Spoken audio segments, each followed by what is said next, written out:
So this is the anxious attachment style. I've just done avoidant. This is anxious. It can be money and it can be love, right? So for me, I was avoidant in love, anxious with money. So that's why I've done money here. And the avoidance was love. So when you're anxious, your only potential is the avoidant. Because when you're anxious, you want to overdo it. As soon as you see someone as potential, your only potential is that one, is the avoidant one. Because you give 80%.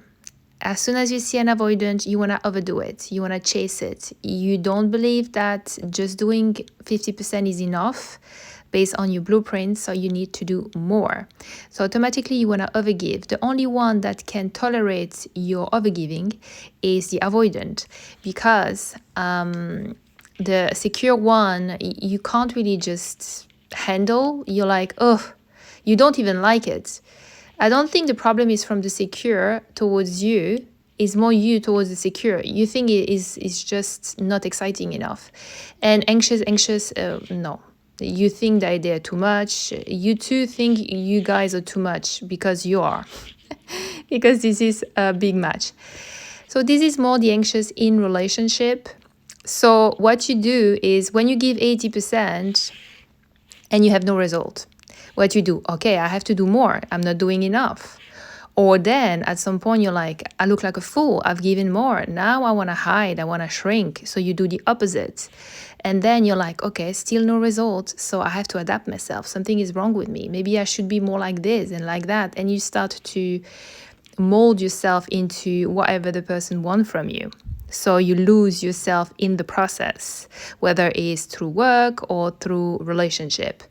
So what you have to do when you see a potential, you want to overdo it because you're excited, whether it's an opportunity about money, whether it's a potential about love, and you want to overdo it. That's your first instinct.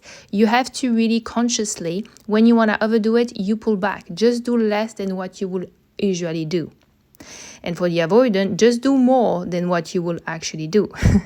Do the opposite. Do a little less. And for you, a little less will still be 50%. And then when you do less, what's going to happen? When you kind of pull back your energy a bit, back to 50% from 80%, there is a gap. So then people won't meet you, especially avoidant. Avoidant will stay there and you gonna give it 50%. So the circle is not closed. Therefore, this increase your anxiety because there is no proximity, there is no orientation, there is no anchor or safety. They are falling away and you are freaking out. So you're like, my God, they are not just meeting me halfway. I have to do more. No, you don't. You just have to let them fall away. Same for the opportunity. You do what you can, 50%. If the opportunity is not matching you halfway, this opportunity was not done for you. So for anxious, it's about tolerating the gap. This gap that you used to do more, people were meeting you where you were, so the circle was closed and you kind of, your anxiety was released. But here, you have to tolerate the gap. So people basically will fall away. And this is going to be uncomfortable, but then you get used to it. And also you are preserving your energy. So you have to do that for a little while. And then when you just okay with your 50%, people start to meet you halfway. And you start to receive, and you have to be able to handle the receiving. And what you're going to do, again, a potential arrive, you start to receive, and then you go back to wanting to give more. As soon as someone arrives, as soon as you have an opportunity or a potential, you want to go back to your usual. You will want to give more.